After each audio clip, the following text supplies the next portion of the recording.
That summer, I shared with no one, and it started to go inward and eat at my soul. Started to help me think about life in a way that changed a perspective. This perspective shift started to eat at my mind and then eat away at my body.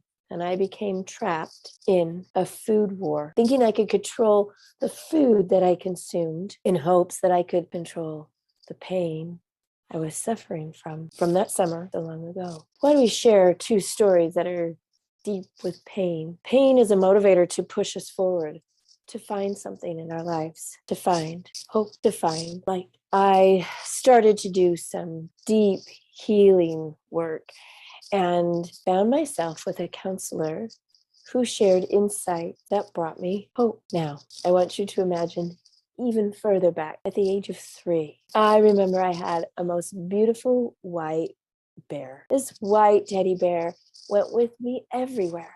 I loved my bear. It also had a string and a nook on it, or a pacifier. I would chew on my pacifier and take my bear everywhere. But one day, I had slept with my bear, gotten up, played, and forgot about it until I wanted it, and I could not find my bear. I searched and searched, and then I stopped, and I remembered what my parents had taught me. They taught me to pray. So I said a very simple prayer to a Heavenly Father who I know was there, who I hoped would answer. And he did, and told me where to look. It was a feeling.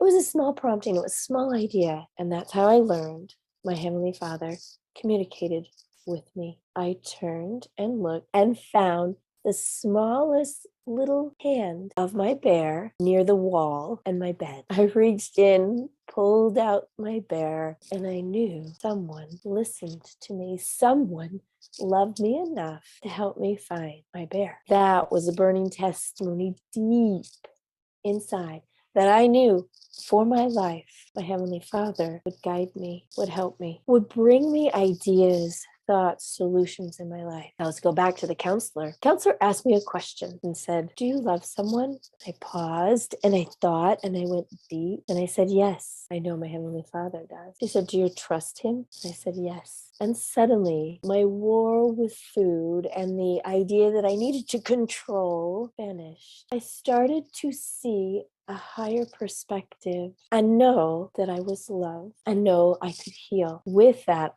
all I wanted to do was to go out and to teach people about my Heavenly Father, about his son. So I became a missionary. And as I taught, there were people who needed such hope, such light in their lives.